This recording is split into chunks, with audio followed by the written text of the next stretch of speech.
shared this stage 15 years, me and him. It's not easy. Football ইতিহাসে অনেক মহান খেলোয়াড় এসেছে, কিন্তু একই সময়ে দুই কিংবদন্তির জন্ম, এমন ঘটনা খুবই বিরল। একজন জন্মগত প্রতিভা, অন্যজন অদম্য পরিশ্রমের প্রতীক। এক পাশে লিওনেল মেসি, যার পায়ে যেন জাদু, অন্য পাশে ক্রিস্টিয়ানো রোনালদো, যার ইচ্ছাশক্তি ভেঙেছে সব সীমা। প্রতি গোলের জবাবে ছিল আরেক গোল, প্রতি ট্রফির জবাবে ছিল আরেকটি ট্রফি। দশকের পর দশক তারা একে অপরকে ঠেলে নিয়ে গেছেন নতুন উচ্চতায়।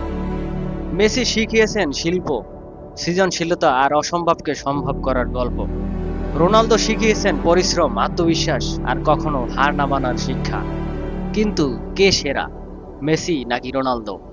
হয়তো এর উত্তর কখনো মিলবে না, কিন্তু একটি সত্য চিরকাল থাকবে: ফুটবল পৃথিবী ভাগ্যবান, কারণ সে একই যুগে এই দুইজনকেই দেখেছে। দুই কিংবদন্তি, এক অমর ইতিহাস।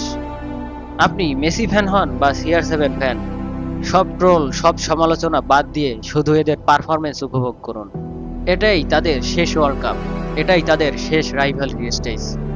আপনি যদি ডিপলি চিন্তা করেন, এরা দুইজনেই লাস্ট 2 যুগ ধরে আপনাদের যেভাবে একের পর এক পারফরমেন্স উপহার দিয়েছে, তাতে আমরা ভাগ্যবান অ্যাজ এ ফুটবল ফ্যান হিসেবে।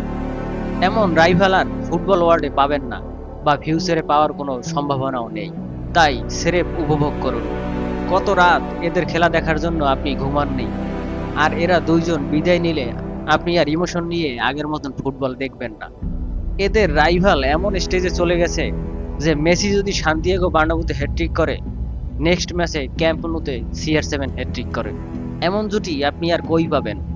সো এনজয় দেয়ার লাস্ট ড্যান্স। নেক্সট জেনারেশনের কাছে আপনি গর্ব করে বলতে পারবেন, আমরা মেসি রোনালদোকে একসাথে দেখেছি, আমরা কালের সাক্ষী।